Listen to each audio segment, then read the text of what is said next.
नमः शिवाय। जय प्रभु श्री राम जी, जय भगवान श्री कृष्ण जी।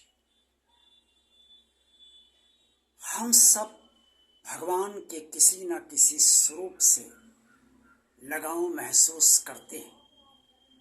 किसी को प्रभु राम से लगाव बहुत गहरा होता है और किसी को भगवान कृष्ण जी से लगाव बहुत गहरा होता है, तो किसी को भगवान शिव जी से लगाव बहुत गहरा होता है और किसी को माता दुर्गा जी से बहुत लगाव गहरा होता है, तो कोई हनुमान जी को बहुत गहराई से श्रद्धापूर्वक पूजता है।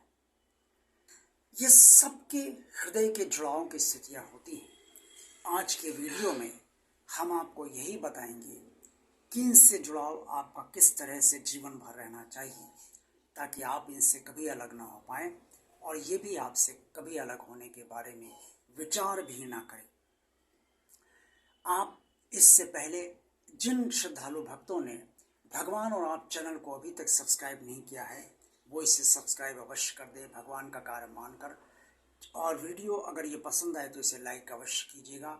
कमेंट्स बॉक्स में जो कुछ भी आप सबको कहना हो अवश्य कहिएगा और इस भगवान और आप चैनल को ज़्यादा से ज़्यादा लोगों को शेयर कीजिएगा, ताकि आप सब की तरह अन्य लोग भी इस चैनल से लाभान्वित होते रहें।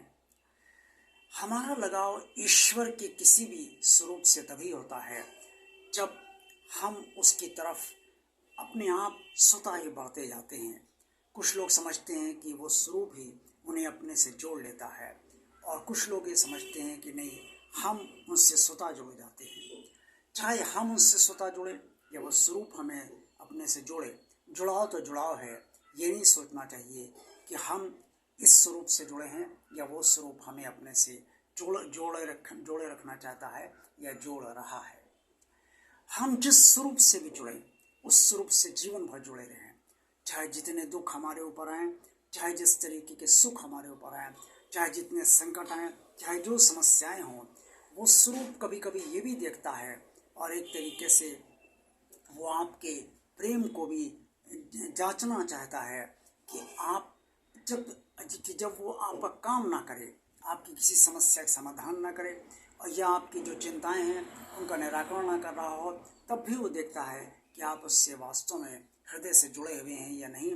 आप उसकी पूजा पाठ, विनती, निवेदन या उससे जो प्रेम करते हैं वो कर रहे हैं या नहीं, उसमें कोई कमी तो नहीं आ गई है। ये समय वो स्वरूप आपको ये देखता है कि आप उससे वास्तव में गहराई से कितना जुड़े हुए हैं। क्योंकि जो परिस्थितियों अनुसार इधर से उधर चले जाते हैं, कभी किसी के पास जाते हैं, कभी किसी के पास जाते हैं, वो कभी प्रेम किसी एक से नहीं करते हैं। क्योंकि प्रेम में जब दुख आता है तो इसका मतलब ये नहीं है कि हम किसी एक को छोड़कर दूसरे के हो जाएं। जैसे पतिव्रता पत्नी चाहे जितने दुख हों लेकिन अपने पति को कभी नहीं छोड़ती है, और पत्नीव्रता पति भी चाहे जितने दुख हों, कष्ट हों, लेकिन पत्नी को अपनी कभी नहीं छोड़ता है। इसी तरीके से भक्त और भगवान का संबंध होता है। भक्त को कभी भी अपने भगवान को नहीं छोड़ना चाहिए जिससे उसको लगाव है। चाहे जितने दुख हों, असहनीय दुख हों, दुख समाप्त ना हो रहे हों, कोई किसी तरह की कोई कमी ना आ रही हो, तो भी आप अपने भगवान से जुड़े रहिए और निरंतर उससे निवेदन करते रहिए, प्रार्थना करते रहिए कि आपके अलावा हमारा कोई नहीं है। और अगर आप हमारा काम नहीं करेंगे, आप हमारे दुख कम नहीं करेंगे, कष्ट कम नहीं करेंगे, समस्याओं का समाधान नहीं करेंगे, संकट का समाधान नहीं करेंगे, तो ये सब कैसे होगा? ये आप ही सोचिए और आप अवश्य ऐसा कर दीजिए। आपकी विनती सुनते सुनते वो ईश्वरीय स्वरूप जो आपसे जुड़ा हुआ है और जिससे आप जुड़े हुए हैं, वह आपकी ओर नज़दीक आता जाएगा और अंततोगत्वा वह आपका कार्य अवश्य करेगा। आपका प्रेम और उसका प्रेम सदा बना रहेगा और आप कभी उससे अलग नहीं होना चाहेंगे, वो भी आपसे कभी अलग नहीं होना चाहेगा। यही जुड़ाव की वास्तविक निशानी है एक भक्त और भगवान की। देखते रहिए भगवान और आप चैनल। आप सबका कल्याण हो। ओम नमः शिवाय। जय प्रभु श्री राम जी, जय भगवान श्री कृष्ण जी।